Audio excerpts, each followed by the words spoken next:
Eh bien, salut à tous. Aujourd'hui, on se retrouve pour une nouvelle vidéo. Une vidéo où je vais vous parler de RLC et du style épéiste sur RLC. Mais juste avant que la vidéo commence, j'ai créé un Discord qui sera en description. Donc, si vous voulez le rejoindre pour rejoindre mon équipage sur RLC ou pour venir jouer avec moi, n'hésitez surtout pas, le lien sera en description.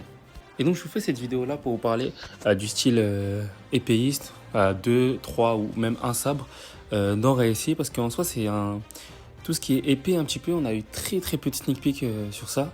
Et j'espère qu'on va pouvoir voir des sneak peeks durant la Movie 2.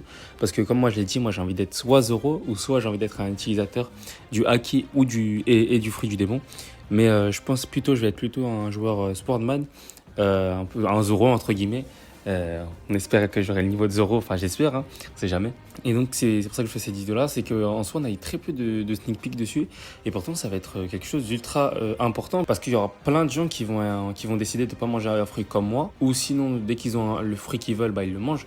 Mais moi par exemple, si j'ai pas le fruit que je veux, je mangerai pas de fruit, je resterai un joueur épais. Après ça peut évoluer, peut-être me dirais qu'au final non vas-y j'ai envie juste d'être un joueur fruit du démon. Mais moi, j'ai envie d'être un joueur épais. J'espère que ça va vraiment donner des trucs qui seront au niveau de nos attentes. Parce que voilà, c'est quelque chose qu'on n'a pas vu dans RLC. On a pu voir quelques sneak peeks durant la movie 1. Mais c'était plus la Karabashi. L'arme de. Comment il s'appelle? J'ai oublié son nom là, l'homme poisson. Arlong, voilà. L'arme de Arlong. On a eu un sneak peek sur une attaque d'épée. Mais sinon, on n'a pas vu qu'est-ce qu'on pouvait réellement faire avec les épées. On a vu que, mais par contre, ça c'était dans un devlog qui date de longtemps, que je crois que c'était avec les couteaux quand j'avais vu. On peut renvoyer les balles avec soit une épée, soit le dagger. En gros, si la balle elle vient, si on nous tire dessus, comme dans One Piece, si on met un coup d'épée avec le bon timing, bien sûr, on peut renvoyer la balle. Je sais pas si ça la renvoie directement au gars, mais ça va renvoyer la balle et nous on va pas se prendre de dégâts. On a vu aussi avec la lame avec la Gravity Cane, ouais, quand il avait fait un combat sur l'île, on a vu qu'en fait quand les deux se frappent et que les deux voilà ils se frappent au même moment, ça fait en gros personne se prend de dégâts. Parce que c'est comme dans One Piece, genre c'est comme si les deux épées s'étaient juste touchées et donc ça avait arrêté l'attaque des deux.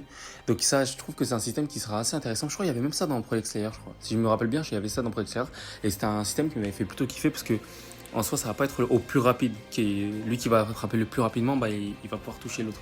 En soi c'est peut-être que vous allez devoir d'abord frapper.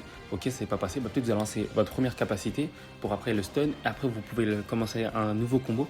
Donc, il faudra voir comment ça va donner. Ça, c'est vraiment un truc qui me hype énormément. Voilà, comme j'ai dit et je me répète, j'ai envie d'être Zoro dans RLC. Donc, voilà. J'ai vraiment hâte de voir ce que ça va donner dans la movie 2. Actuellement, quand je fais la vidéo, il reste 2 jours avant la movie 2. Vraiment, je suis ultra hype. Voilà, comme je l'ai dit, je vais faire une vidéo juste après la movie 2. Je vais faire une vidéo où je vous récapitule la movie 2. Donc voilà, n'hésitez surtout pas à vous abonner. N'hésitez surtout pas à me dire dans les commentaires ce que vous allez jouer. Est-ce que vous allez être un utilisateur de fruits du démon? Est-ce que vous allez être un épéiste comme moi? Est-ce que vous allez être quelqu'un qui va jouer au couteau? N'hésitez surtout pas à me le dire. Mais moi, ouais, j'ai envie de jouer à épéiste. Parce qu'en soi, moi, quand je regardais One Piece, j'aimais vraiment bien Zoro. C'était un personnage qui me faisait vraiment kiffer. Donc moi, je me suis dit, autant que je refasse Zoro dans RLC. Donc voilà, j'espère devenir le meilleur épéiste. Enfin, je fais ça parce que vraiment, je parle, mais je suis vraiment claqué au niveau du PVP. Donc ça va vraiment être chaud. Mais il faudra voir comment on va pouvoir voir les lames. Parce que est-ce que ça va être comme n'importe quel drop, c'est-à-dire avec les blueprints, et après on doit faire la lame. Est-ce que pour avoir la lame, est-ce qu'on doit avoir d'abord une première lame pour qu'après nous permettre de l'augmenter entre guillemets? C'est-à-dire par exemple, si on a Enma, est-ce que on pourra la faire évoluer? En gros, on la fait passer à un niveau au-dessus avec des nouvelles attaques et avec des attaques qui font encore plus de dégâts. Il faudra voir aussi est-ce qu'on pourra utiliser le Haki des Rois avec l'épée, parce que ça c'est quelque chose qu'on a vu, enfin qu'on n'a pas vu plutôt, parce qu'on a vu le Haki des Rois, mais on a vu qu'il avait rien dans la main. Est-ce que notre Haki des Rois pourra être utilisé avec des attaques de notre épée, comme Shanks par exemple? C'est-à-dire dès qu'on utilise notre Haki des Rois, enfin notre Haki des Rois il va être utilisé aussi dans l'attaque, c'est-à-dire qu'on envoie par exemple, je sais pas, je crois que c'est la Dragon Slash avec notre Dragon Slash par exemple. Il y aura du Haki des Rois qui sera jeté dessus, donc ça veut dire qu'elle fera encore plus de dégâts à l'attaque.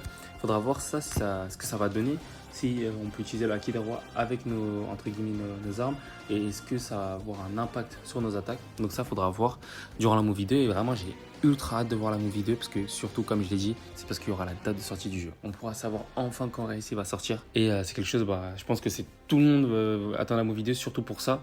Au-delà des sneak peeks, c'est vraiment la date de sortie du jeu qui est le plus intéressant. On a envie de savoir quand sort RLC et c'est logique parce que ça fait quand même depuis un petit moment, voilà, ils sont en train de le faire le jeu et je pense que ça va être une dinguerie. J'ai vraiment hâte de voir ce que la Movie 2 va donner. Donc c'est déjà la fin de cette vidéo. Si la vidéo vous a plu, n'hésitez surtout pas à liker, à commenter, à partager et à vous abonner. Et moi je vous dis à la prochaine pour une nouvelle vidéo.